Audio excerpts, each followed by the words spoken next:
नमस्कार प्रिय दर्शक बंधु समस्त को मोर प्रणाम शुभेच्छा और शुभकामना। ओडिशार जनाशुना सुनामधन्य कवि स्वरूप कैलाश चंद्र बेहेरा लेखनी मु नहीं आसी गोटे शिशु गल्प। गल्पर ना है टुआ टुई।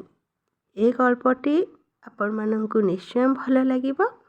शुणी सारी निजर सुमतामत देवाई आदौ भूलेनि। गोटे गाँव रे भाई भौणी दुई जण रहुथिले।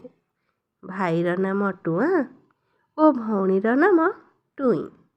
दिने टुआ कहिला, टुई लो मोर पिठा खाइबाकू मन हेउची। टुई कहिला, बिरी आउ चाउल आनिदे, मु पिठा करदेबी, तू खाइबू। टुआ बिरी चाउल आनिदेला।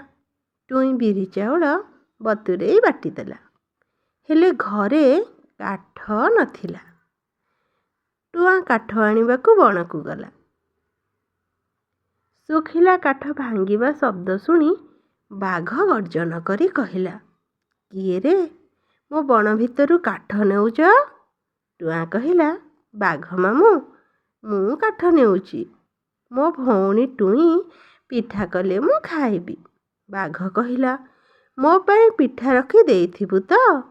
टुआ कहिला, संध्या बेलकू आम घर को आस, तम पाई पिठा रखी देइथिबु। टुआ बणरू काठ धरी आसिला। टुई चुली जलाई तावारे चकुली पिठा कला। टुई पिठा करी देउथाए, टुआ जे पिठा खाउथाए। एपरी खाऊ खाऊ सबू पिठा सरीगला। बड़का जेतिकी आणथिला सेथिरे 3टी पिठा हैला। टुई से 3टा पिठा खाईदेला। टुआ टुई कहार हेले बाघ मामू कथा मने नाही। देखु देखु संध्या हो गला। बाघ मामू घर को आसी टुआ टुई को डाक पकाइला। टुआ टुई बाघ मामूर गर्जन शुणी डरीगले। बाघ मामूर भୟରେ टुआ पानी हांडी रे लुचिला, आउ टुई तोराणी हांडी रे लुचिगला। बाघ मामू घर सारा टुआ टुई को खोजुथाए, न पाइबारु रागरे गर्जन करुथाए। किछि समय जाइछि टुआ कहिला, टुई लो मते पाड़ आसुची। टुई कहिला, धीरे पाड़े। टुआ ढ करी पाड़ीदेला।